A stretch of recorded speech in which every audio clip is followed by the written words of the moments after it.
Hello students, welcome you all to another video of our electromagnetic theory series. Today in this video we will discuss about the transverse nature of electromagnetic wave. We have to prove that also mathematically. So let's start this video. So first we will discuss about the Maxwell's equation in free space. Original equations were del dot D equal to rho, then del dot B equal to 0, del cross E equal to minus del V by del T, del cross B equal to mu naught J plus JD or del D by del T. In last video we have derived all these differential form of Maxwell's equations. Okay. Now we have to find out the equations in case of free space. So first we have to understand what is a free space. Free space means when there is no charged free area. So in free space Q equal to 0. If Q 0, then rho equal to rho is nothing but charge density Q by V. This is also 0. Then I equal to 0. J is also 0. Because if it charge free, we have considered free space. Free space means charged free region where there is no charge, Q equal to 0, and rho is nothing but volume charge density. So volume charge density is charge present per unit volume, that is also 0, and current already you know that rate of change of charge particles, so dq by dt, that is also 0, and current density is nothing but the amount of current flowing per unit area. If current 0, current density 0, so we have Q0, rho 0, I0, J0 in case of free space. Now if you put all these values in this equation, then we will get the Maxwell's equation for free space. So in first equation we put rho equal to 0, then we will get del dot D equal to 0. Equation 1 we get. Second equation, there is no term, directly we can write down del dot B equal to 0. This is the second equation, second Maxwell's equation in free space. In third equation also it will remain same, del cross E equal to minus del B by del T. This is equation 3, which is modified for free space. In equation 4, J will be 0, so you can write down del cross B equal to mu naught into del D by del T, mu naught del D by del T. Again you can also write down like this, del cross B equal to mu naught epsilon naught del E by del T. This is our equation 4, because we already know that D equal to epsilon naught E. Electric displacement vector D equal to epsilon naught times the electric field intensity. So in place of D we can write down epsilon naught E. Epsilon naught is constant, we can take that outside, so this will be mu naught epsilon naught del E by del T. You can give your vector sign. So all these equations, equation 1, 2, 3 and 4, all these are Maxwell's equation, but the condition is for free space. For free space these equations are modified like this. I hope this is clear for you. Now we have to find out the wave equation in free space also. You can see we have equation 3 here. Let me write it in the next page. We have equation 3, del cross E equal to minus del B by del T.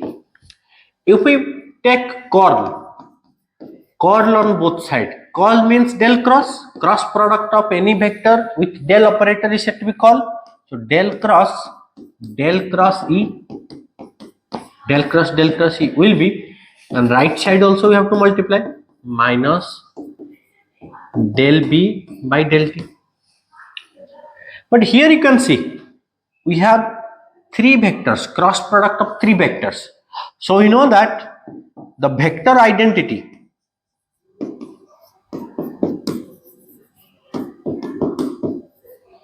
A cross B cross C, we have this vector identity if there are 3 vectors and all 3 are multiplied through cross product, then this identity will be dot product of first and last A dot C, normal multiplication of second vector, that means B, minus dot product of first and second, normal multiplication of the third vector. This is the vector identity, or this is the formula we already know. Now we have to use this formula for this equation. We have here del cross E. So if we consider this as A, this is B, this is C, then you can use this formula. So del dot E of del, you can write down this before also, del dot E minus A dot B, formula you can see here, A dot B means del dot del. So del dot del E, because here C is E. So you can see del dot E. What is del dot E here? Del dot D0 means del dot E also 0, because D is nothing but epsilon naught E. So directly we can cancel, this part is 0. So this will be 0 minus A dot A, B dot B, C dot C is equal to square of its magnitude. So del dot del will be square of its magnitude, del square E. So if we use the identity, we get del cross E equal to minus del square E. So we can use that here. In next page I am writing, we are getting del square minus del square E equal to, here you can see minus sign is there, minus del cross del B by del T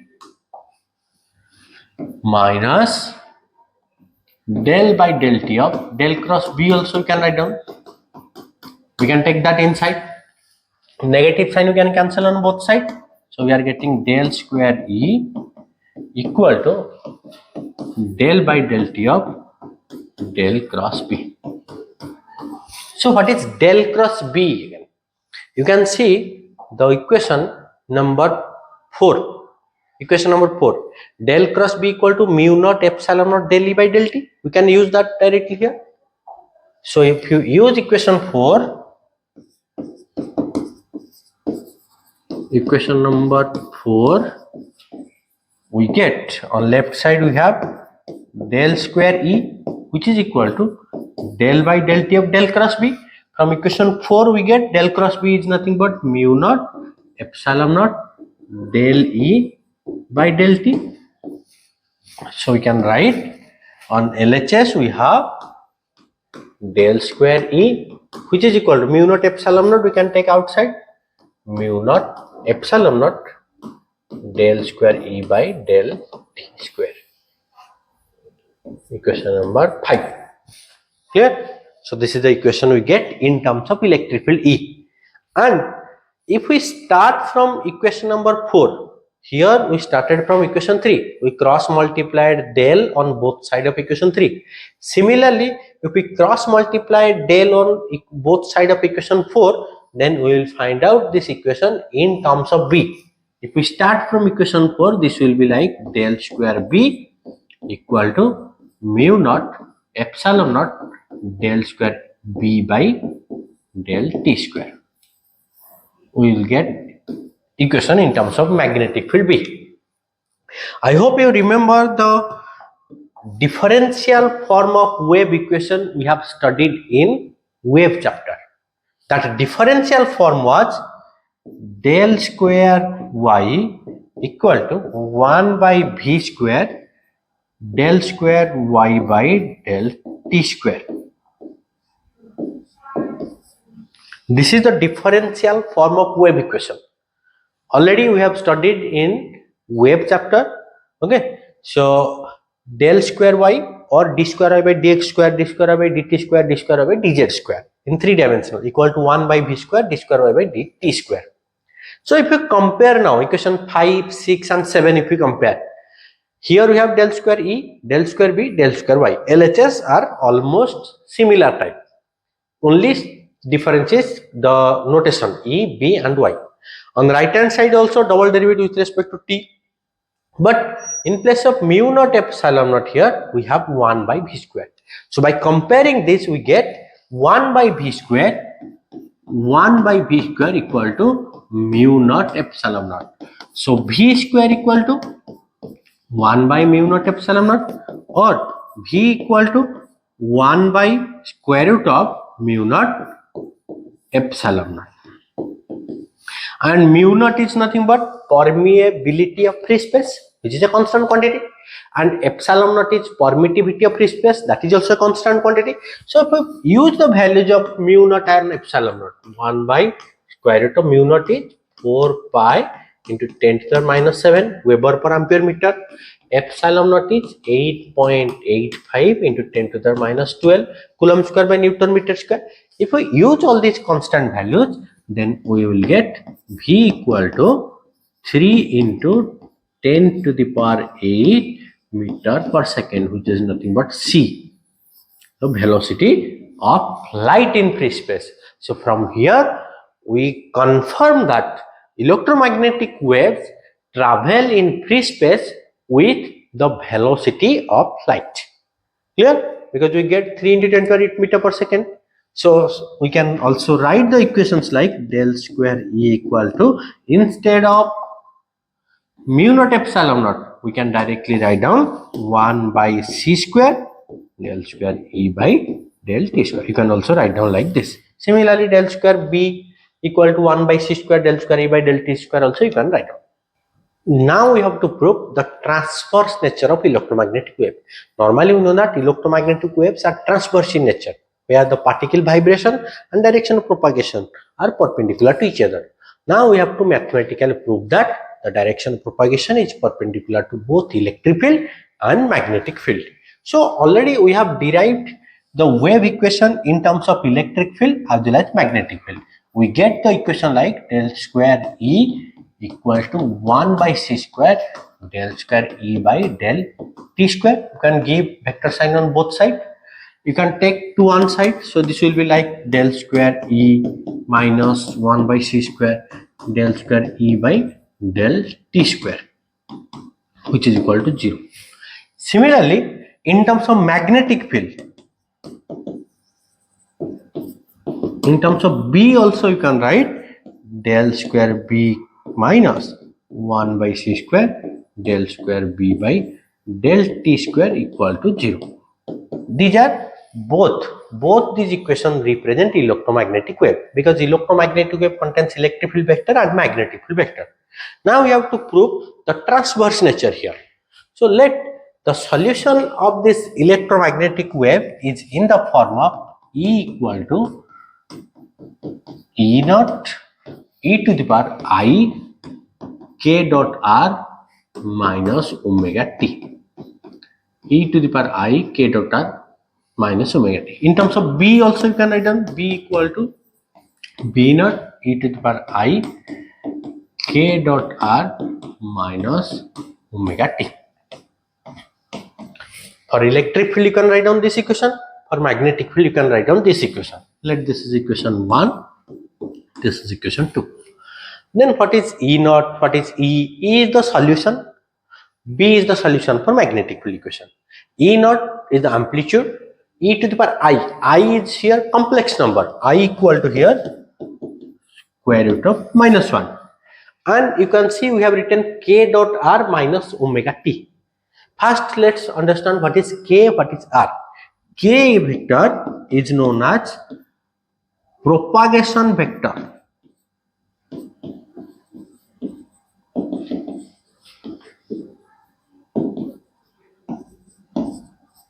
Wave propagation vector. Wave propagation vector means the direction along which wave is propagating or wave is moving, that is represented by k. And r is position vector. R is r equal to I cap x j cap y k cap z. This is position vector. And omega angular frequency, t is instantaneous time. Then you must have thought that why we have written in terms of e to the power I. Already you know that any type of wave, if it is harmonic, that can be represented in terms of sine and cos. So there is option for representation of sine, there is option for representation of cos. But e to the power I theta, e to the power I theta is combination of cos and sine, because this is equal to cos theta plus I sine theta. So we have represented that in terms of exponent. And k dot r minus omega t. Do you remember the normal formula of wave is y equal to r sine omega t plus or minus phi? Omega t is written there. Phi is nothing but 2 pi by lambda into x, which is equal to kx. In one dimensional, we can write down kx. Along y axis, you can write down ky. Along z axis, you can also write down kz. So this is nothing but the combination of k dot r. So if you multiply k dot r through vector or dot product, then we will find out x component of k into x, y into y, z into z. Clear now? So we get the solution for electric field. Let's consider for the electric field only. E equal to E naught e to the power I k dot r minus omega t. So already E naught we can represent, where E naught equal to I cap. Any vector can be represented in terms of component, I cap x component plus j cap y component. So this is equal to E naught x plus j cap E naught y plus k cap E naught z.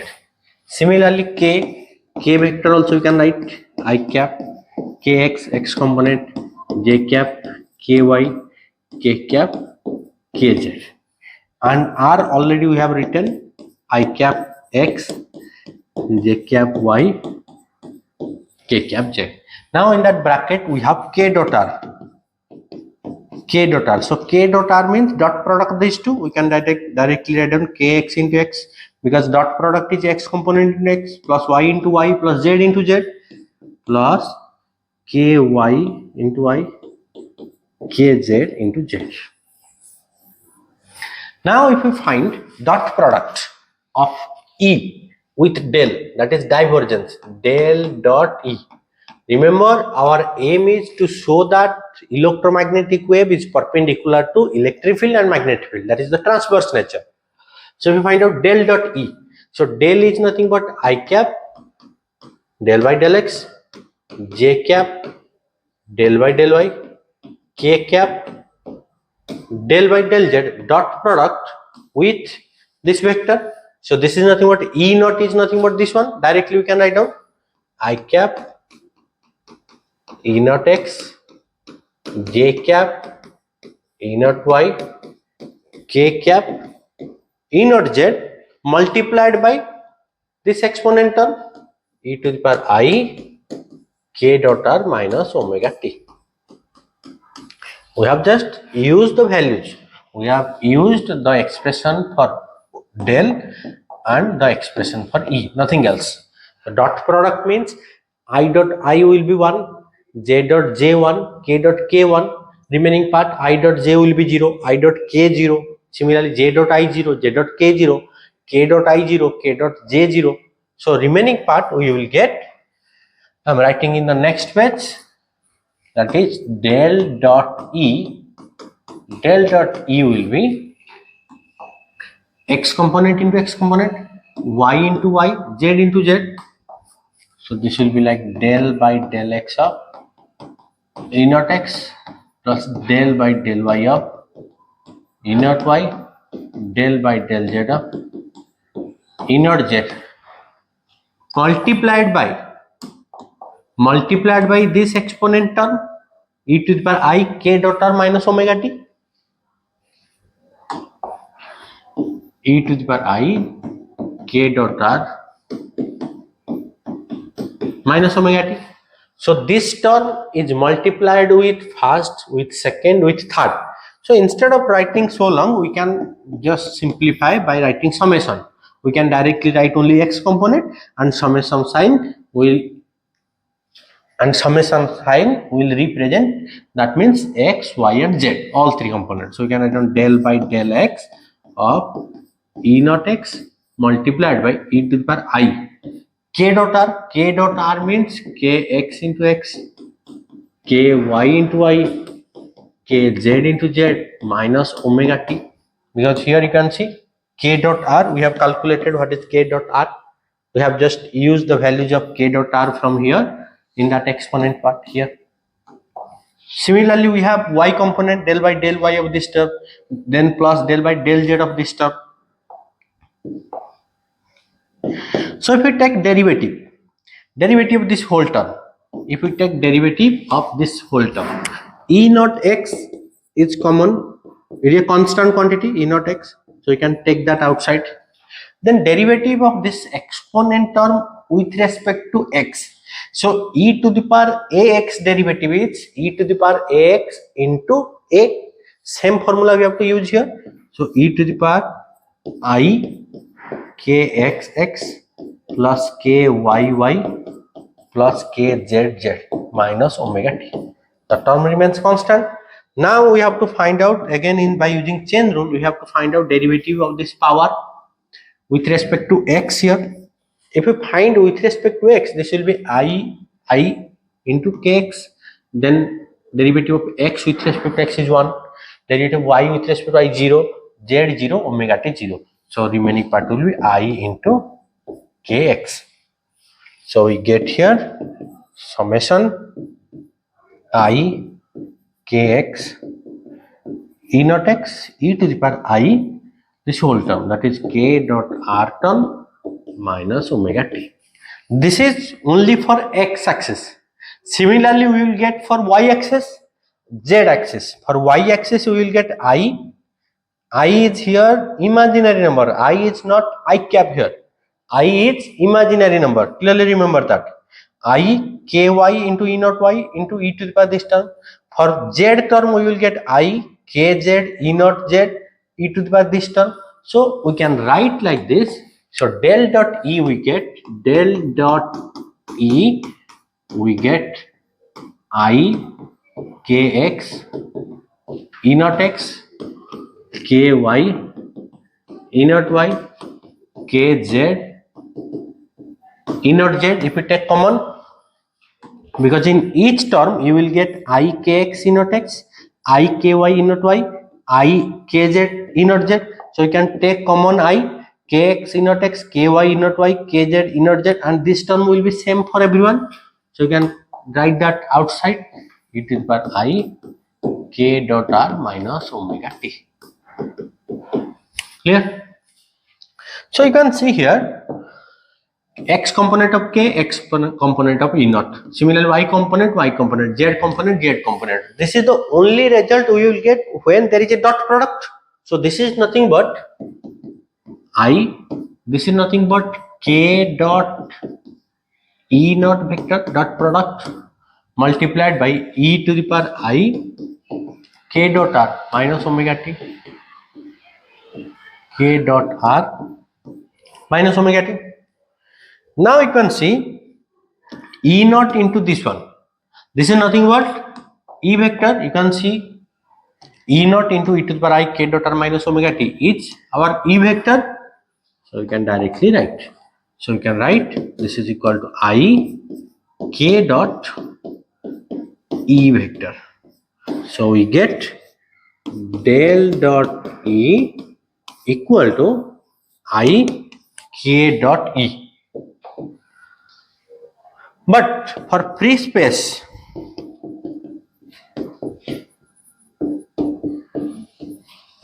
del dot E is 0. Maxwell's equation in free space we get the first equation del dot D 0. D is nothing but epsilon naught E. Since epsilon naught is a constant quantity, del dot D 0 implies that del dot E 0. So this will be 0. I am writing it in next page. So we are getting the result del dot E equal to 0, and here we get del dot E equal to I k dot E 0. But I is imaginary number. I is what? The minus 1 square root. This is not 0. So the only possibility is that k dot E is 0. If dot product of any two vector is 0, that implies that the angle between them is 90 degree. That means they are perpendicular to each other.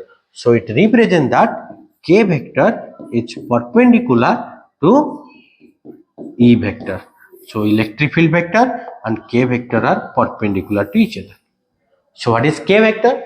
K vector is nothing but the propagation vector, wave propagation vector, and E vector is nothing but the electric field vector. So it implies that the wave is propagating along a direction which is perpendicular to electric field vector. So this represents that transverse nature.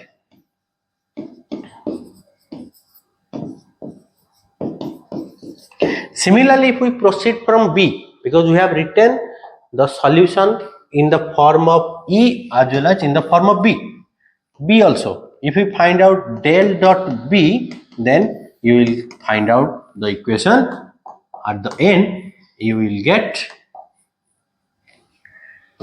K dot B equal to 0. Same process, in place of E, you have to just replace B. That means K is perpendicular to B. So the direction of propagation of electromagnetic wave is perpendicular to electric field as well as perpendicular to magnetic field. This shows that electromagnetic wave is transverse in nature. That means the direction of propagation of electromagnetic wave is perpendicular to both electric field and magnetic field vector. Clear? Go through the video. If you face any problem, let me know in the comment section. Thank you.